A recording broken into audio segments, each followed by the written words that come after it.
AC আপনার এটা battery ভালো থাকবে চার্জে, মানে যে ব্যাটারি ফুল হয়ে গেলি অফ করে দিবি, আবার যখন হয়ে যাবে ব্যাটারি কমে যাবে আবার চালু করে দেবে।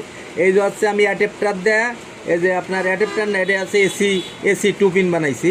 এই যে হচ্ছে এসি ঢুকেছি, এসি কারেন্ট, আর হচ্ছে অ্যাডাপ্টারের এসি কারেন্ট এই গেছে। আর আপনার যে দুইটা রেকটিফায়ার দিছি, আর হচ্ছে এই যে কালো, আর ওই জায়গাতে আসছে অ্যাডাপ্টারতে এই যে গেছে 12 ভোল্ট এই যে যাতে দিছি। এই যে 12 ভোল্ট একটা ব্যাটারি, হ্যামকো ব্যাটারি, ছোটো ব্যাটারি। আপনার ছোটো ব্যাটারিতে রাউটার চালাইতে পারবেন, লাইট চালাইতে পারবেন।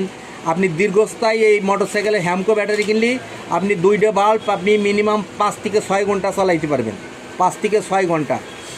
আবার এই যে রাউটার অনু এগুলো সব সময় অন থাকবে, আপনার কোনো সময় বন্ধ হবে না এই অ্যাডাপ্টারের থেকে। এই যে আমি এখন লাইন দিতেছি, এসি লাইন, আপনারা দেখেন এই যে এটা 13 ভোল্ট আছে, মানে 13 ভোল্ট আছে এই ব্যাটারিটা।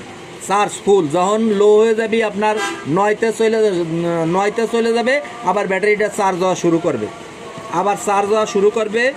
আর যখন আপনার ব্যাটারি ফুল হয়ে যাবে এটা অটো বন্ধ করে দেবে। যখন আবার চার্জ কমে যাবে আবার অটো চালু করে দেবে। আপনার এই অ্যাডাপ্টার বেশি দাম না, আপনার 3000 মিলি 200 থেকে 250 টাকা। এই কাঠটার দাম 300 থেকে 350 টাকা। আর ব্যাটারির দাম হচ্ছে 700 750 টাকা। তাতে আপনারা 4 থেকে 5টা লাইট জ্বালাইতে পারবেন 2 ঘন্টা, 2 থেকে 3 ঘন্টা। একটা ডিসি বাল্ব যদি কেনেন 800 টাকা নেয়। পেন্সিল একটা ব্যাটারি থাকে, পেন্সিল ব্যাটারি, এই ধরনের একটা পেন্সিল ব্যাটারি থাকে। আপনাদের কত লস। আপনারা এই ধরনের অ্যাডাপ্টার কিনে এইভাবে নেটে দেখা এইভাবে ছোটো একটা ব্যাটারি কিনে ঘরে বাল্ব জ্বালাইতে পারবেন 3-4টা। আবার মন চাইলে আপনি ছোটো ফ্যান চালাইতে পারবেন। ওকে, আসসালামু আলাইকুম।